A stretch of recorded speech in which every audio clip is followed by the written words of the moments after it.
Hello and welcome back to another week of DXV podcasting. This week I'm dying, not literally, just really bad throat and not feeling well. So lucky that I'm on camera and away from Chris and Ollie. How are we doing, boys? We all right? Okay. Yeah, good, mate. Good. No one's in their regular place, I think. Actually, Ollie is, but enjoying a bit of time on his own. Here we go. DXV predictions from last weekend. I didn't have a great week again. However, let's talk them through. Bears versus Saints. Chris and Ollie both picking right there with Bears. Pretty happy with that. So coming, mate. The old crystal ball. Yeah. Ollie, I think Ollie was just choosing to side with Chris on that one. Mate, I rewind 6 weeks ago. I chose Bears to win the league. So, yeah. Okay. Ollie's feeling very smug. Yeah, he's getting there. Gloucester versus Falcons. We all got that right. Unanimous across the board for Gloucester. 36-7.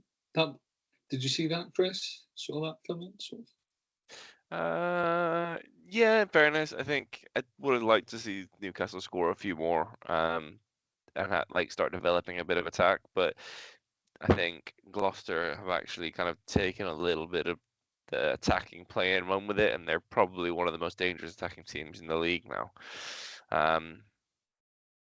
Just absolutely no defense to back it up, so I thought there'd be more for Newcastle. So it was. Yeah, I think we've got some interesting weeks coming up. Obviously, sort of Gloucester still having their sort of Welsh internationals in their team for this weekend. Doesn't really affect Newcastle that much, but they should have a sort of more settled side over the next sort of like when you're coming back, etc. It's true. They've had more time together. They've been able to do more training, all that kind of jazz. Yeah, no, that's very true. So yeah, we'll see that. So all of us got that. Gloucester across the board. Next one, Bath versus Sharks. Chris went with Sharks. Me and Ollie went with Bath. Chris, I could tell, is chomping at the bit to try and defend that scoreline. So we'll let him go first. No, that was despicable. That was hard to watch as a Sale fan. I genuinely don't know what's happened to the side. It's been like most of their players were back in for that game as well. It's not like last season where we kind of had the crutch of like, well, half the squad's injured to kind of fall back on. We didn't have that there. You had Jean-Luc, Dan Dupree both back in. There was no reason for it to be that bad, and it was. And there's just no attacking intent.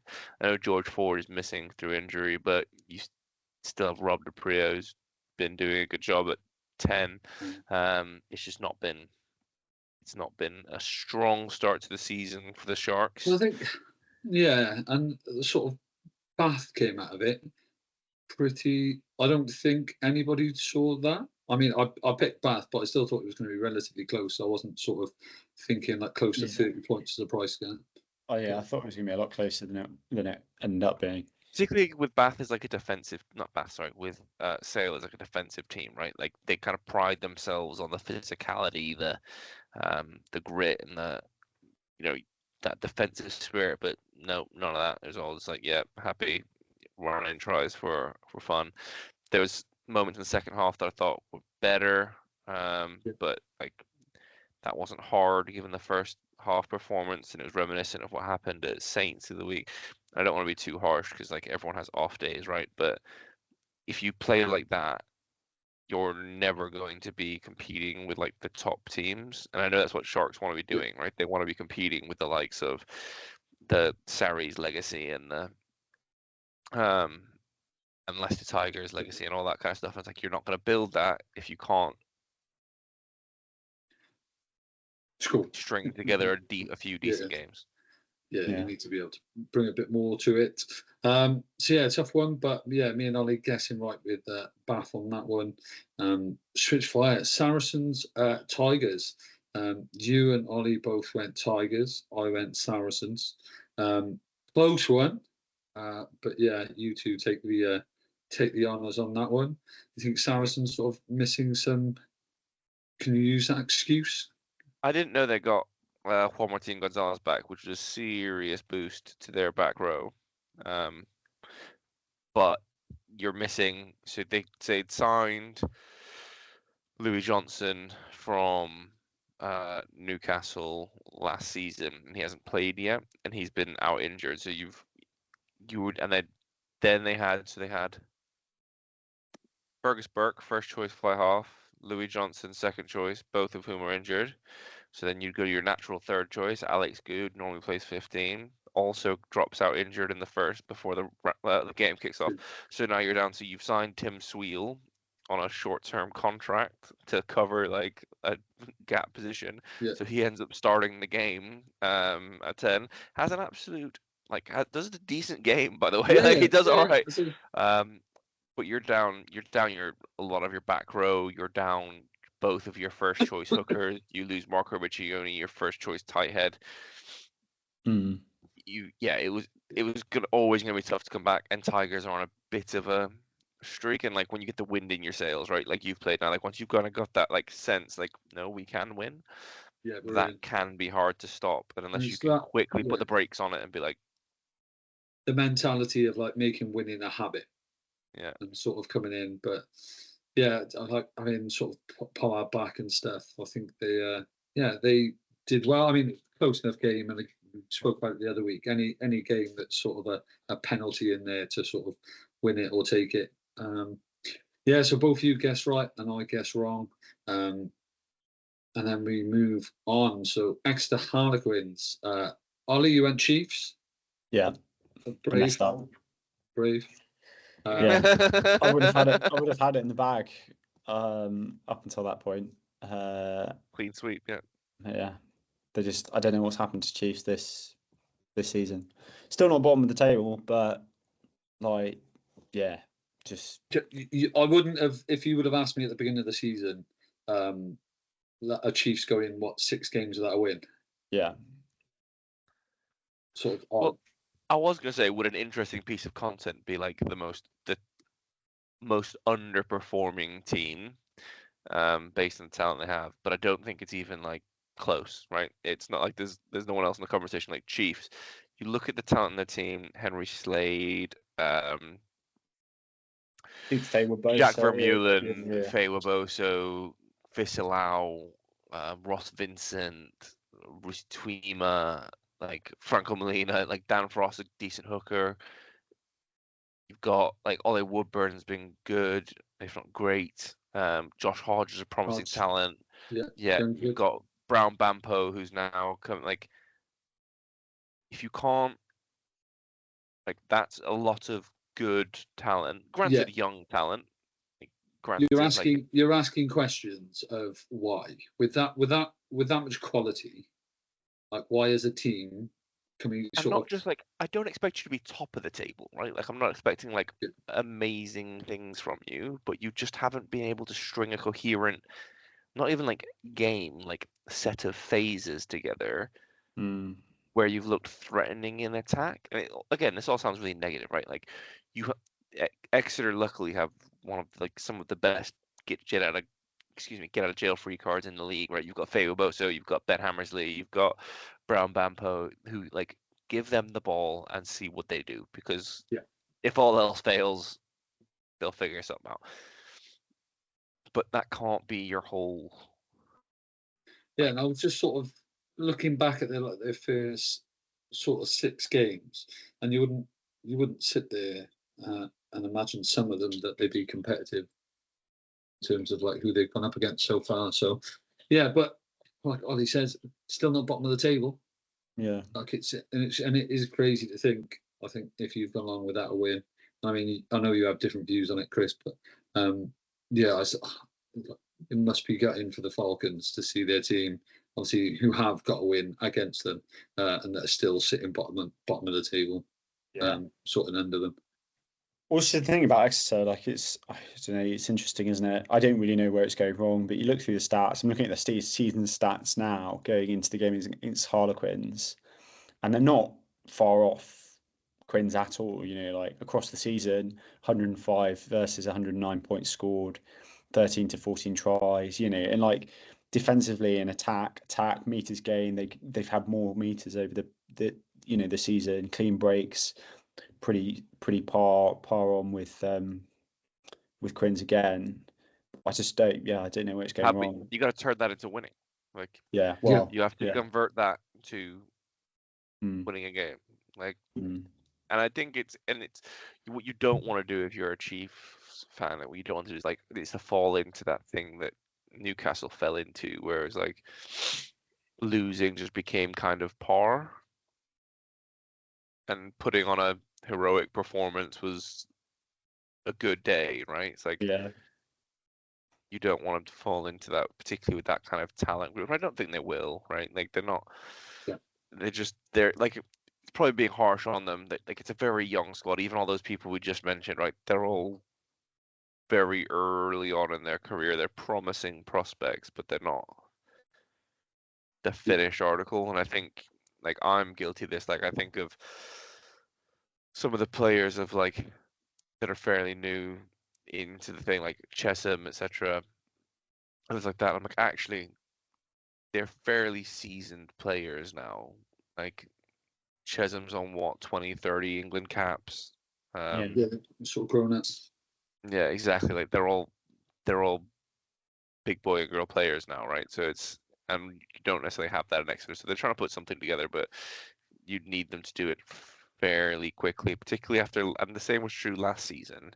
But last season they showed some real fight. Like, I think that's where I kind of got my hope from. I was like, well, hell, if they were that good last season, and they had maybe a squad full of up. kids, like, yeah, maybe it's like, now it's the next level, right? Now it's the next bit where it's like, holy crap. But it just seems to have completely dropped off. And they're missing a few key players. Like, they've been missing Slade, who makes a huge difference, I think, in terms of the leadership of their group.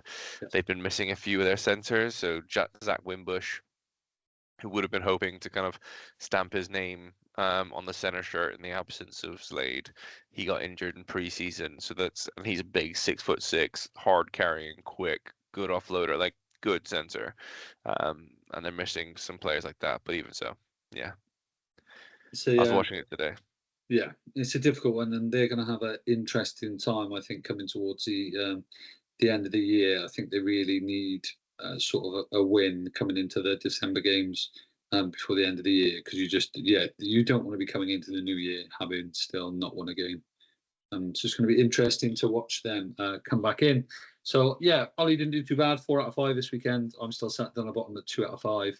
I'm a dreamer. I love an underdog a bit too much off the predictions. But, yeah, little golf clap. Well done, Ollie, for smashing again this week. Which brings us into our fantasy stuff. Also, Ollie having a great week on just fantasy luck, this week. mate. Pure luck. Not luck, mate. It's not I am convinced, like, it's becoming real. I am cursed. Like, something has happened this season, and it is terrible. I had Van Rensburg in my team. Like, I hope he's well. I know this isn't the worst thing that happened. Like, I get that. So don't take this out of context. But goddamn, like, off for HIA and doesn't come back after like 10, 15 minutes in the pitch. Ernst Van Ryn, same thing. I was like, you've got to be kidding me. I had Van Ryn in mine. I was kind of like not being able to watch a game, but sat on my app. I was like, started seeing the points sort of trickle in. I was like, here we go. And then after sort of 15, 20 minutes, other people's points were still going up and his had stopped. And I was like, oh no, this does not look good. So I had to go back. One of the cool things I did see from that. One of the cool things I did see from that game, though, is despite the game that shall not be mentioned, like, so I'm, as is no great secret, I'm a massive Sale fan. And, like, if this doesn't say the power of fantasy, then I don't know what does. Like, I was torn between watching the Sale Bath game and the Gloucester Newcastle game. I think they were both on at the same time, weren't they? Yeah, because I had players 5 fast or whatever it was. Yeah, because I had players in the Gloucester game, and I was like, actually, I expect that to be a more high-scoring game than the Bath Bristol one. Sorry, the Bath Sale one. And I was for a moment, I was genuinely like, which one we're watching? Yeah, because I think that it was really easy illustration of like how cool fantasy can do, what it can do. Like it's Yeah, I wanted to agreed. watch, not just because like I like the team and I live near Manchester and all that stuff. It's because like I want my team to win. Yeah, Like, we said this before. It's kind I of am personally invested. Like Yeah. I want like, like we're turning sort of Tigers fans or Sale fans or club fans, and we're trying to turn them into fans of the Premiership. Suddenly, you don't just watch that one game on a weekend that your club's in. You suddenly watch every single game on the weekend because Yeah. you're now invested in them.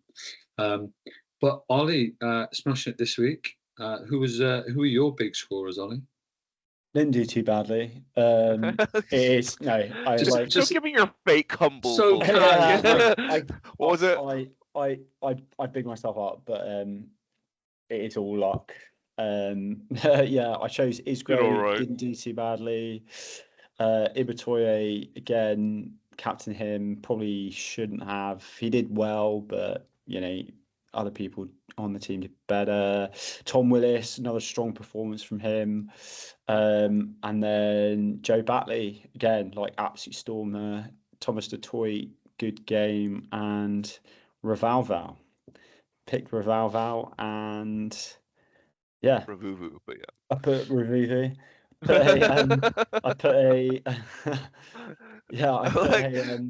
I put a little WhatsApp message on the group tonight over the weekend, and I was like, bloody hell, this guy's amazing. I was like, it turns out, I think, what did you say, Chris? He was the highest scoring fantasy player you could have picked this weekend. So yeah, I'm glad that went through. Ollie did the old classic when you were schoolboy rugby, like give the ball to the Fijian. Oh yeah. He did the old classic, and it worked for him. Unfortunately, I also picked Will Butt, who I had to double check if he actually played because he only has 0.7 points, but it's because he got a red card. But yeah, I think I still beat, even with that, I think I still beat both of you this week. Got you. I'm cursed. Yeah, you did. Yeah, I'm going to stop picking Sale players.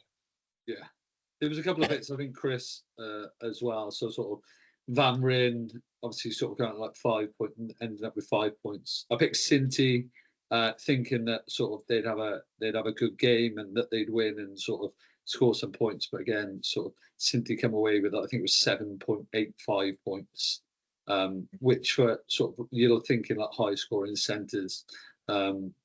It sort of didn't do great. Van Ziel for me, I think like 9s, like usually they're pretty good scoring positions. Faso Gabon, 11 points. So I got sort of saved a little bit by Max Llewellyn at like 73.5, so he did really well for me. Captain Dibatoye, so I turned away with sort of 85 from him. Fitzharding, 45, not bad. Tom Willis, so I was sort of really saved by a few couple that sort of saved my points after having quite a lot that were pretty low. Chomrafel didn't do great for me either. Freddie Thomas, at 17, not great. Should have stuck with Bats. Should have stuck with the Batley, but I didn't have a great week. However, I did look at looking at the game online. A couple of people had some very good teams over the weekend. But it was a high scoring round, Chris, was it not?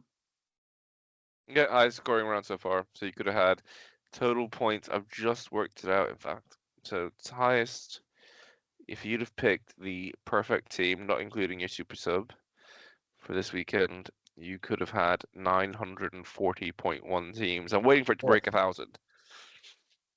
Yeah, you need some high scoring weekends. And Ravuvu would have been your captain. So what did he end up with? 80.7. I think. Yeah, 80.7. Yeah. Yeah. So if you were a captain in 160 to 1. Ooh. Yeah. Yeah. This is where it'd be interesting. All these little bits when we talk through it and we do this pod, and every time we meet, we have more great ideas about what we'd like to have added to our game online. And one thing I think is definitely looking at players like that and being able to see how many people have actually picked him. and would have sort of put him as a captain. So the little stats around there I always find interesting, because somebody's bound to have picked him and sort of regretted not captaining him, which is always good to see. So that leads us quite nicely, actually, into our sort of Dream 15. So as usual, Chris, do you want to rattle off and give us what would have been the Dream 15 for this week? Yeah, no worries. So your front row looks like two Tigers in it, Nicky Smith and Julian Montoya, and then Thomas du Toit. So two Tigers and a Bath player. You had Arthur Clark and Joe Batley in the second row. And if you had a back row of Ted Hill, Tom Willis, and Will Evans, you'd be having a great day. Ted Hill had 60.4, Tom Willis 66.5, and Will Evans 68.1. Thomas Williams comes back in again at 9. Although if you had him, you had to fork out a bit more because the price has changed this week. So he went from 75 to 91, I believe. But he came back with 44.3 points. Jared Evans at 53.8 would have been your fly half. Centres, Max Llewellyn would have been the and Calaveti Ravuvu, two highest scoring centres you could have had. Llewellyn was 73.5, and then your back three were Ollie Thorley at 68.2, Josh Hathaway, at 53.7, and Caden Murley at 56.8. So interestingly, from that one, there are 4 Welsh internationals in that team that are expected to go into the Wales squad this week. So made a big difference, and 3 of them are from Gloucester, so not bad. Yeah, I'm not sure it's location based in Gloucester being close to Wales, but they seem to be absolutely getting the sort of Welsh internationals in just across the border. But yeah, when we'll see teams start losing internationals, etc. And obviously we don't like doing it, but when people do disappear off in their club into the international space, quite often you are risking sort of, the injuries in that piece. And a couple of big bruising autumn nations games. It's interesting to see. No one likes to see it, but it'd be interesting to see the sort of injuries that come out of that and how they affect the teams post autumn nationals. So we're going to go through. We mentioned Ollie had quite a good round. And me and Chris not so much. I end up at the bottom this week. But who did do well in our game, Ollie? Who takes top honours from this week? So top honours this week go to one try short of a bonus point with 881.8. Absolutely crushed it. 60 points off the best score you could have got. Moving to Fantasy Rugby Geek with 782.75, so a massive difference between first and second there. Then we got third LCM Roofers with 771.9. Down in fourth we got The Notorious. Number 5 we got Gilbert Grabbers. Number 6 Gorms Islanders. 7 Welford Wanderers. 8 Jimbo Jones Bag of Bones. 9 Trainiac, and 10 we have Gloucester. So yeah, some guys we've seen there kind of before in the top 10, and absolutely crushing it again this week. You know, it would be interesting to see what's the closest anyone's ever got to the top score. I'll start keeping track of that because I think that'd be cool to talk about. Yeah. Who's got the closest to the optimal team, as it were. Optimal team. Yeah, and I'd hope to see one day in the future that somebody, and again probably by more chance than sort of luck and stuff, that somebody one day will actually pick it. Somebody we'll see. We'll get. There'll be some kind of special prize in there if we can. We'll sort out a special prize for any of you out there actually that managed to pick the overall perfect Dream 15. Yeah. We'll sort out a prize. one try short of a bonus point has absolutely crushed it this week. Actually, like so so I just like the range this week in the top 10 is 200, Yeah. like or 190. But like it's like I good don't. effort. I don't think I've been that far in terms of points wise. What I ended up with, again, what they had, and I was almost 300 points off. Yeah. Like that's like in context, that's how bad my team was. Yeah. So I ended up on sort of 593 and ended up as 881. Which seems appalling. I ended up at 25th this week. You say 300 points? Yeah, that's Considering we own this game, I'm going to start rigging it. It's like 300 points off. That's But like, no, one try short of a bonus like, point. He's won some cash before. He's one of our previous sort of cash winners. So yeah, congratulations. And it's nice to see our friend, the Fancy Rugby Geek, back in the top 10. He's had a few weeks of hovering just outside it, I think. So it's nice to see him back in. The Notorious as well. He's won some cash from us before. And a cash winner. So it's nice to see. You coming in? Yeah, 300 points. Ollie, where did you end up this week? I was, I think I came 23rd. Hang on. 19th. Oh no, 19th. 19th. Yeah. Not too bad. Not top 10. I mean, I had 10 sometimes in it. 2 rounds was pretty good going. And we won't mention Chris's team down at 31st place. Yeah. We won't mention. My time will come. My time will come. It won't be this lulling you into a false sense of security. No, very nice. So that's a nice week. How does that affect our season stats? Should we have a quick look onto there? Because I believe one try short of a bonus point after a phenomenal week this week. It's firmly now in the number 1 space for the overall season. But what's cool is because it is a relatively high scoring game, right? By its range, and the thing is, you can't have as many scoring points as we do without it being relatively high scoring. But like, even though he's 200 points clear of second place, like as we just said, that's one good round. Yeah. That's a good round's difference, right? So like now I said, between him and the leader now was 300 points.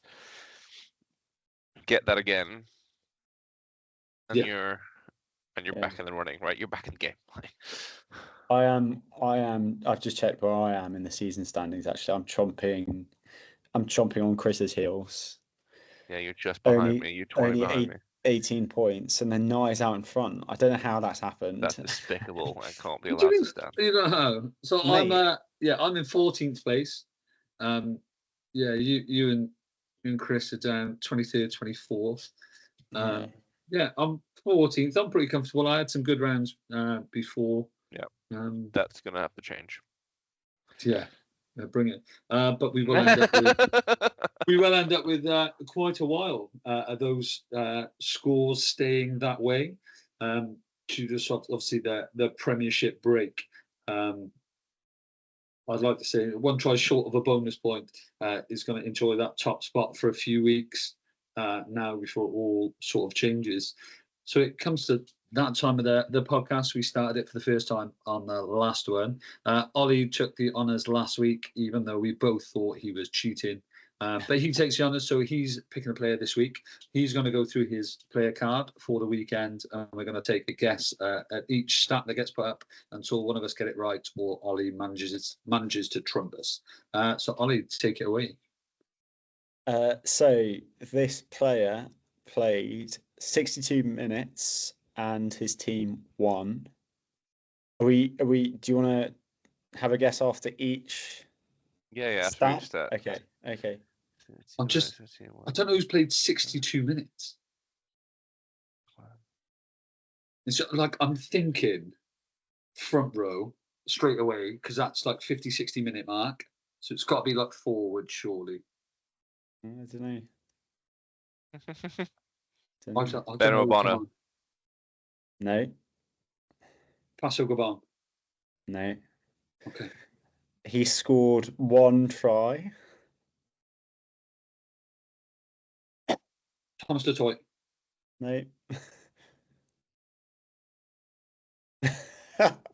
This is horrible, Ted by the Hill. way. It is horrible. No. He made 1 line break. Only one line break, right? 1 line break. It's really hard, isn't it, Night? It's really Who would I hard. try scoring? I'm thinking forwards, but I'm gonna have to like come off of forwards, I think. Let's go, I don't know, 62 minutes. I don't know. I still don't know. Second rows, maybe? I can't remember who come off. What we guessing? Hold on. So the team won. They played 62 minutes. They scored a try, and they made one. Chris is looking at stuff. Gloucester. His eyes are I'm not- flicking. I'm not. And they made 1 line break. They scored 1 try.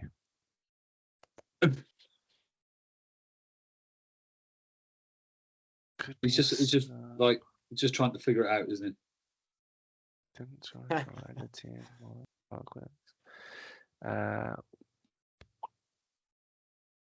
Isgro? No. Go on. I still think there's got to be a forward.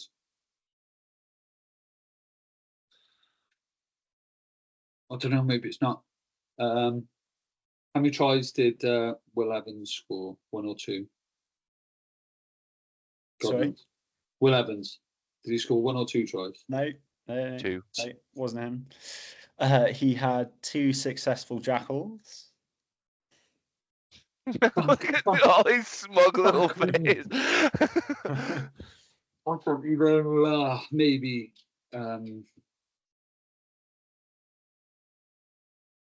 to be back. Thomas Martin Williams. Gonzalez. Well, you both said it spoke at the same time there. Thomas Williams. No. Martin Gonzalez. No. He beat 2 defenders. God, that doesn't help anything. Yeah.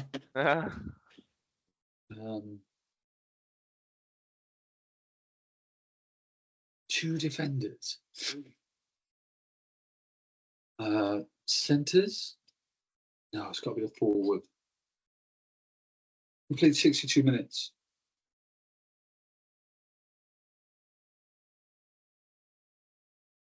I'm trying to think.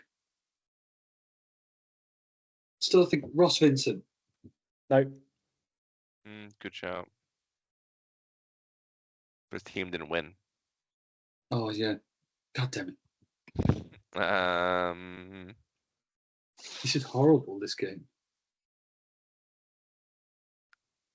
We should put like a time down. Yes. That was good. Yeah, Chris got it. Will Muir. The horse. Chris got it. It's a good one. Good one to pick, though. Yeah, nice. I was thinking forwards all the way through, though. Yeah, I know, mate. Yeah. That's why I threw in the jackals bit, because I was kind of hoping that like it might push you both back onto forwards again. Shabby bastard. The next one, what would you? Because I had him in my team, and I was like, I remember sitting there being like, I'm sure I've seen these stats before. Like, I'm sure I've read this. Yeah. No. Very nicely played, Ollie. Congratulations. Oh, I didn't. Chris takes it, so that evens out quite nicely. Chris we'll have to wait a while for Chris's pick. I have time to ponder. I mean, it's horrible when you're doing it, but yeah, I think we'll keep it going for the podcast in the future. So we will. I think we do have to cover some of the autumn nations off. We'll cover off some of the games afterwards. But big news in fantasy rugby world. The Six Nations app have brought out a fancy game for the autumn nations. This has got to be a big step forward. Fancy, more fancy coming out, James? Yeah, no, it's good. I think they had the Autumn Nationals had done one before, but it just wasn't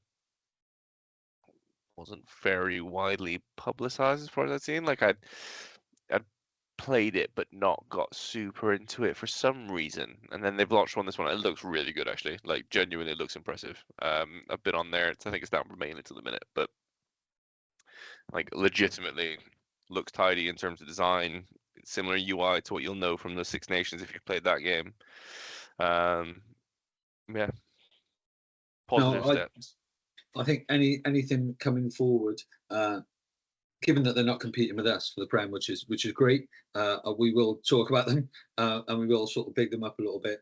But yeah, the look of it does look good. I think the Six Nations work mainly because we have, like, you are quite competitive. Like, you're in sort of the England, Wales, so you're in your country in little groups. So it'd be interesting, the sort of autumn nationals, because I don't think you have maybe not some of the sort of rivalries there. But yeah, we will get on. We will get a league set up, and I think what we'll do, we can push out through our game and emails. What we can do is sort of have maybe 2 different leagues. We'll send out a league to the people that are signed up and played. But yeah, I'm looking forward to getting stuck into a bit of that. I think outside the Six Nations, if you look at some of the teams and some of the players in there, they should they should be getting some decent fancy points, I think. Yeah. What games are you most looking forward to? You must have a few that are already in the calendar, not being missed. So every England game. I think England's probably of the Northern Hemisphere team. England's probably got the best of the runs of games. So you have England, New Zealand kicks off, then England, Australia, then England, South Africa, and then England, Japan. So I think that's a pretty good run. Yeah. And in fairness, Wales, you get some pretty good ones as well. So Wales v Fiji, looking for revenge after the World Cup. Yeah. You get Wales versus Oz, also looking. So Australia looking for a bit of revenge after that World Cup. That should be good. Ireland gets Australia. Fiji. If they don't get South Africa, that's despicable. And they don't play South Africa as far as I can see on this timetable. What's that? Wales versus? No, Ireland versus South Africa, which is like everyone. You think as the one sort of everyone gets excited. It's the moneymaker, right? The 2 most vocal groups of fans on social media, the Irish and the South Africans. The South Africans by a country mile, but like the Irish. And then that game is always there's just a bit of edge to it, and you don't put that in a lineup. Criminal. Yeah, there's quite a bit of some huge sort of media following. I think they built up that game as a sort of best in northern, best in sort of south, and yeah, that would have been an interesting one. I think some of the Wales games, so I managed to get some tickets after see sort of Wales versus Fiji, which will be a good game, actually. I'm really excited for that. I think so, because again, like post World Cup, the new team that Wales has got, and I'd like to say sort of some of those youngsters going up against the Fijians. It's going to be a nice sort of bruising in battle. The Principality as well. Yeah, was it Marcus Smith against favorite. Fiji when he came off absolutely battered? I was at the sort of England Fiji game where he sort of came off like tape cuts, lip out here. You could see sort of like the physicality that the sort of Fijians bring. So yeah, I think Wales have got. I'd like to. I don't know. I wouldn't say like Australia is a sort of easier team, but yeah, I'm looking forward to. That's the one you're targeting for a win, right? Like that's the one you're like, we can do that one. Like yeah, and I think it's important. A rebuild. It's important after the Six Nations that Wales had. I think that they come out get a win. Yeah, then I think looking forward to sort of the Six Nations sort of next year, and I think definitely coming around to like British Irish Lions, stuff like that. We need some good performances in there. Yeah, we need some of them. Yeah, should we do a quick round of predictions then, boys? So we'll go through the home nations and do a wins out of total games. So if we go, we'll start off with Wales then, Nye. So you play a total of 1. So you play Fiji, Australia, and South Africa. So those are your 3 games for the Yeah. Order of Nationals. How many of those do Wales win? 2 out of 3. 2 out of 3. Which ones are you targeting? But I'm not telling you which 2. Ollie, care to offer an opinion? I'm actually going to go with 9. I think they've got a strong. I think they've. Yeah, I didn't say Wales had anything strong. I just no. So I wasn't about to say you weren't there in Marseille when Wales took on Argentina. Yeah. I think like if they come out firing all cylinders, they could beat Australia. I haven't actually watched Australia play in a long time, but I think they've been struggling like a little bit in the yeah, they do struggle. Yeah, so they've had a real rough time in the championship. Yeah, but then Fiji is the other one that's like up for grabs. I think. What's the other game? South Africa. Yeah, South Africa. Yeah, I think South Africans are like almost a done deal. Like they're not going to win that. But I think Fiji like. But having said that, yeah, I don't know. I think I'm going to go with two out of 3, and my 2 are Oz and Fiji. I'm going to go 1. You reckon just Fiji? No, not even just Fiji. I think it might be Australia. I think Fiji might do it. Yeah, they are. Yeah, I was about to say if we only win 1, I think at this point Australia is more likely to win against them than we are to win against Fiji. Yeah, Fiji have been strong recently. They have. Okay. Yeah. So we'll go next to Ireland then. So they play New Zealand, Argentina, Fiji, and Australia. So 4 games. How many of those do they win? We'll start with you this time, Ollie. So say that again. So New Zealand. They play 4 games. So they play New Zealand. Yeah. They play Argentina. Yeah. They play Fiji and they play Australia. 3.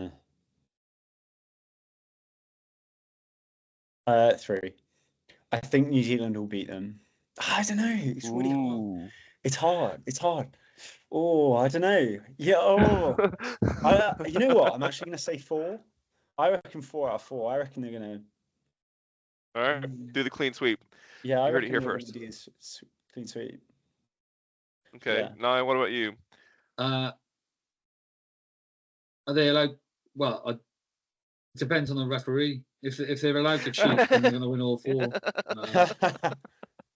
If they're allowed to continue cheating, like they have been, then yeah, there's a really strong chance of them winning all 4.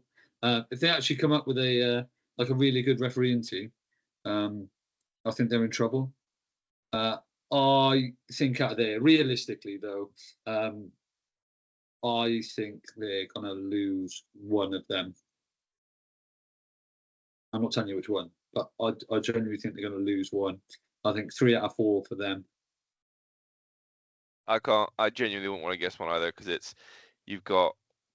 So Dude, it's really hard because even Argentina are really good at crazy good at the moment. Like they beat New Zealand recently? Yeah, they beat New Zealand in New Zealand, mate. Yeah, in New Zealand, and that's It's tough, mate. It's not easy. It's really hard. This is why this is actually a really good. I think genuinely it's probably one of my favorite series. Just because you get the kind of teams you don't play all the time, right? So like the bit different. Okay, it's harder to call, I think, because you don't. Like I don't know when's the last time Ireland played Argentina. Yeah, exactly. Yeah. We have a more regular account of Ireland's form than we do. Yeah, exactly. Okay, Scotland then. So Scotland play Fiji. They play South Africa. They play Portugal. And they play Australia. So another 4 games. And also, why does Scotland seem to get what are fairly easy tours recently? Like they went to Not saying that the US wasn't great competition, but like, why Yeah. is there? Anyway, Yeah, that's a side note. Of their 4 games, and I'll say them again. So they open with Fiji, South Africa, Portugal, and Australia. Who do they finish? How many of those do they win? Niall, we'll start with you. I'll go straight in with 2. And I know the 2 in my 2. head, but I think South Africa will Yeah, fair. bump Scotland. Yeah. I think Scotland will At definitely Murrayfield? South Africa. Yeah, but I know. But like Scotland also have magic in them when they. But yeah, fair. South Africa. I get what you mean, Chris. But I think they're going to get bullied by. It depends. South Africa. Okay. I don't know. There's enough South Africans in Scotland as well. But Scotland are beating Portugal, I think. Yeah. We all love an underdog, and it was great to see sort of Portugal. And Portugal was fantastic. Stuff. Yeah, brilliant. But I think when it comes sort of crunch now, there is still such a sort of space divide. I think they will do Australia, but I think Fiji will do Scotland. Really? Yeah, so I'm going to go 2 out of 4 because I think Scotland beat Oz, and I think they beat Portugal. But I think look at Scotland, I think Fiji. Scottish weather, but Fiji. So I'm going to say 2 out of 4 for them. Fair one. Ollie. That's my thinking. Oh, I'm saying 1, and I think they're going to beat Portugal. But I don't think that they have it in them to beat South Africa. I think Australia. I haven't seen Australia play in a really long time. But there's just something in me that says they're gonna win. I think that'll be really hard fought though. And then what was the last game? So they have Fiji, South Africa, Portugal. And Fiji. I'm with Nye. I think Fiji will come out just firing. And it's their first game as well. It's Fiji's first opening. Is it? Yeah. It's also Scotland's first game, but I do. I think Portugal's a done deal. I think that's the only one they'll win. Okay. I'm gonna go 2. No, I'm gonna go 3. I think they will beat Fiji. I think they will, but only just. I think they will beat Portugal. No disrespect to Portugal, you're doing well, but it's not going to be. No one's expecting miracles. And if they did win, by the way, I will be like, no disrespect to the Scots, but I'll be rooting for Portugal just because Portugal, I would love to see them beat a top team. And let's be honest, it's World Rugby. It's nice that they're in it. It's nice that they're sort of coming in and playing games because 100%. But I do think they beat Australia in the way Australia currently is, unless Joe Schmidt can turn things around much quicker than he has been. And that's no disrespect to Joe Schmidt. It's just a case of like change takes time. And it takes time to set in. Then I don't know if they can do it. Right, last one then. Last of the home nations. And there are other Northern Hemisphere teams. So there's Italians. The Italians are playing. The French will be playing. And there's loads of teams in there actually. But England, the last of the home nations. So England they open with New Zealand, they go on to play Australia, they then play South Africa, they then play Japan as their closing game. So 4 games. New Zealand, Australia, South Africa, Japan.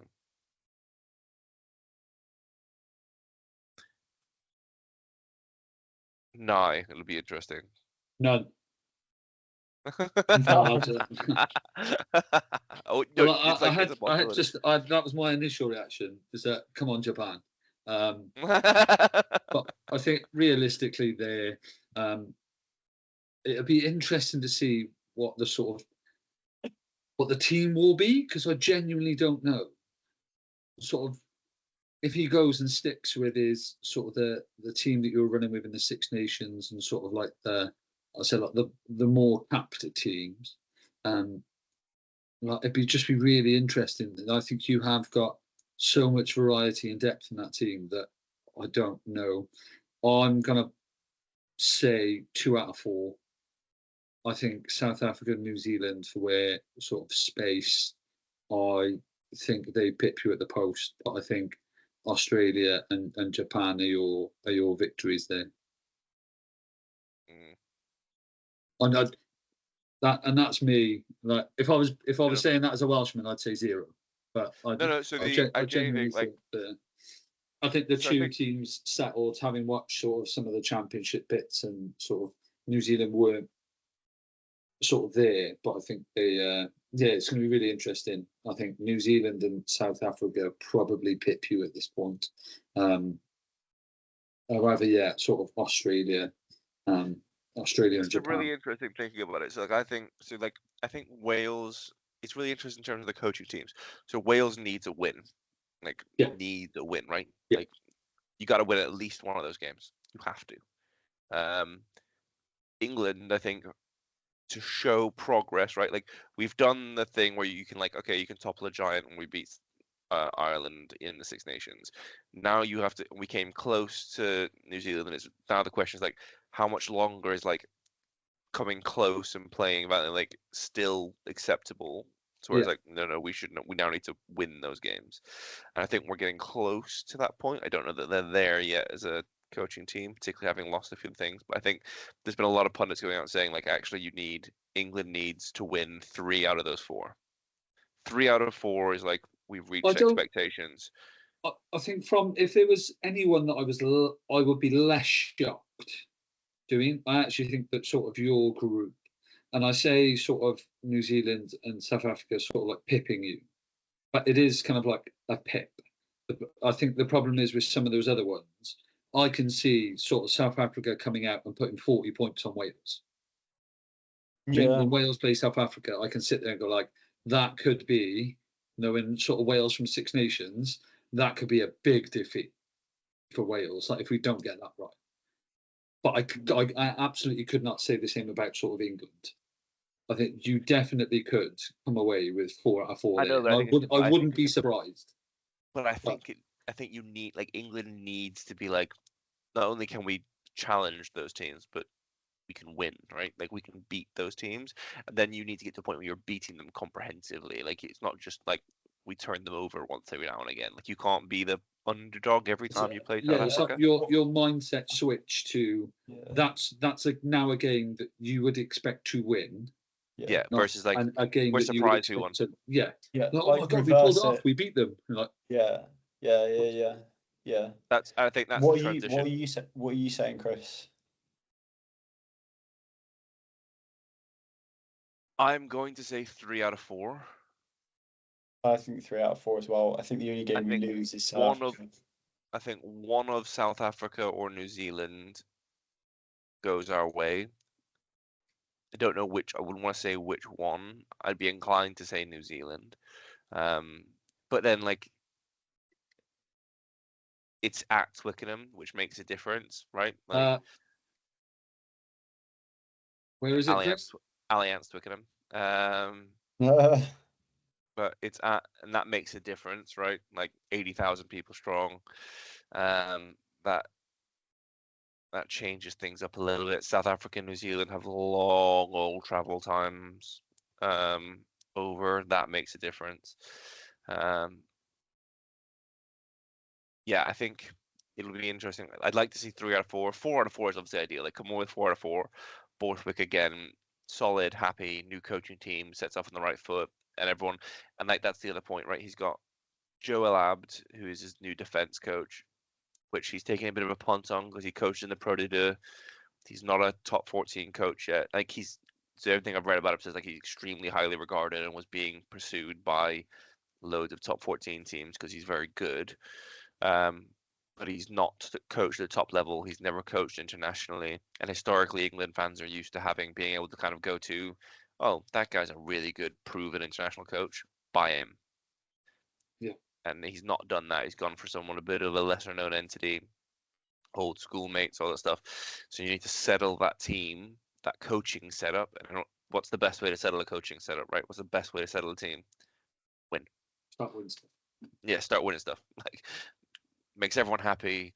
The You press just- all of a sudden starts singing Yeah, your you've praises got you've instead got of less you've got less pressure. No one's sort of, you're not having to push stuff to get sort of answers in. Yeah, no, it definitely does help. the players have faith. Yeah, no, there's some interesting calls. So we'll figure Gonna out be a a hell way of a to. month. Yeah, we'll figure out a way in sort of graphics to be able to sort of plot them out for everyone, and we can go along, and it'd be interesting to see who gets the best out there. There's been some differences across the board. So I think that wraps up this week quite nicely, gents. Obviously a bit of a break from the Premiership as discussed, but with the podcast will continue. We'll talk about anything that changed in the background with the clubs. We'll also keep you updated on the sort of our game and the Autumn Nations fantasy that we will be playing, and encourage you all to sort of join in our league. As ever, thank you for listening, and you can follow our progress on Instagram, Twitter, Facebook, Reddit, follow what we're doing, and thank you very much, and we'll speak to you soon.